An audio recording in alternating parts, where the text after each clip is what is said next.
रोज़ हम भगवद गीता से एक श्लोक पढ़ते हैं। सो लेट्स सी आज भगवद गीता से कौन सा श्लोक आ रहा है। आज हमारे पास chapter 7 knowledge of the absolute का श्लोक 3 आया है।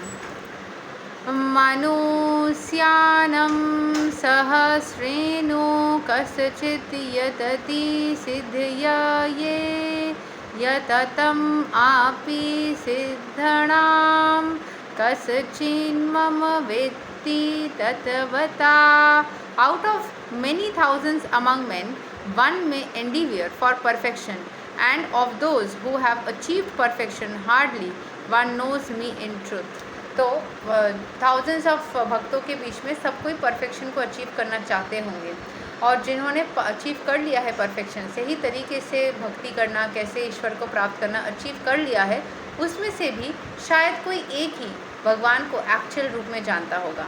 बहुत सारे ग्रेड्स ऑफ मेन होते हैं, एंड थाउजेंड्स ऑफ लोगों के बीच में वन में be sufficiently interested in transcendental realization. कोई मतलब ट्रांसेंडेंटल रियलाइजेशन कैसे करना है, to know the self, what is the body, what is the absolute truth, ये सब जानने के लिए इंटरेस्टेड लोग होंगे, काफ़ी सारे होंगे।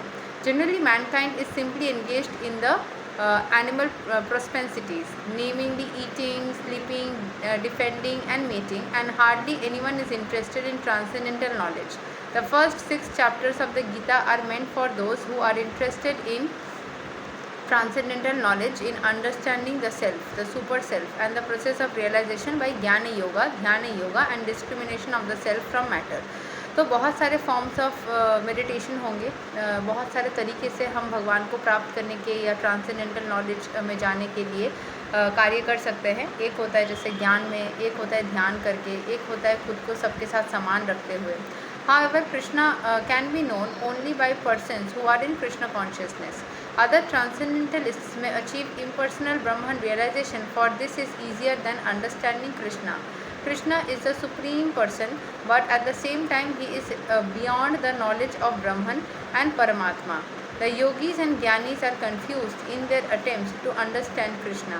Although the greatest of the impersonalists, Sripada Shankaracharya, has admitted in the Gita commentary that Krishna is the supreme personality of Godhead, his followers do not accept Krishna as such, but it is very difficult to know Krishna, even though one has transcendental realization of impersonal Brahman. तो बहुत सारे योगी होंगे, ज्ञानी होंगे, जिनको सब कुछ पता है, बहुत सारी चीज़ें पता है, बट कृष्ण भगवान को जान पाना या उनको एक्चुअल में सही तरीके से समझ पाना थोड़ा सा मुश्किल है हर किसी के लिए। Krishna is the supreme personality of Godhead, the cause of all causes, the primeval God Govinda, Ishvara, Parama, Krishna, Satchidananda, Vigraha, Anadir, Adir, Govinda, Sarva Karana Karanam. It is very difficult for the non-devotees to know him. All the non-devotees declare that the path of bhakti or devotional service is very easy. They cannot practice it. जो non-devotees है उनके लिए तो बहुत difficult है, उनके लिए सब कुछ समझ पाना ही बहुत डिफ़िकल्ट है।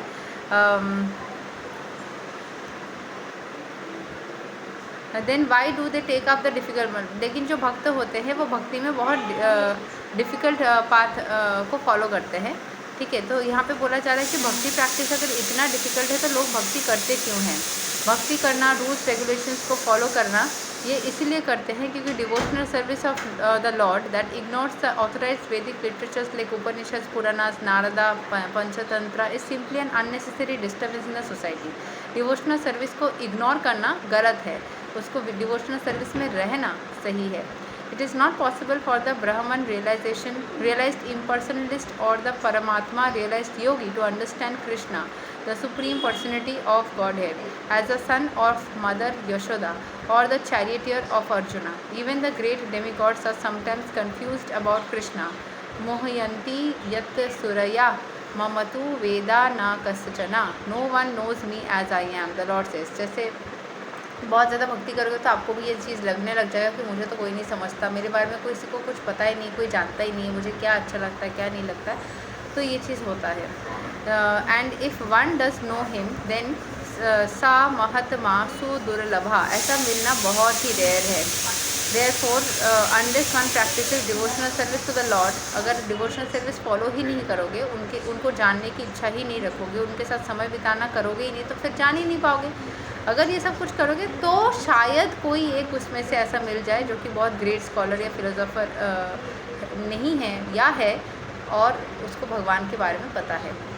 Only the pure devotees can know something of the inconceivable transcendental qualities in Krishna, his being the cause of all causes, omnipotence and opulence, wealth, fame, strength, beauty, knowledge, renunciation, हर एक चीज़ कृष्ण के बारे में सही से जानना, सही से समझना इतना आसान तो है नहीं। Therefore it is said, अतः श्री कृष्णा नमादि न भवेद ग्रहयाम इंद्रिय सेवोन्मुखे ही जिह्वादौ स्वायाम Eva Sprurati Ada. No one can understand Krishna as he is by the blunt material senses, but he reveals himself to the devotees, being pleased with them for their transcendental loving service unto him.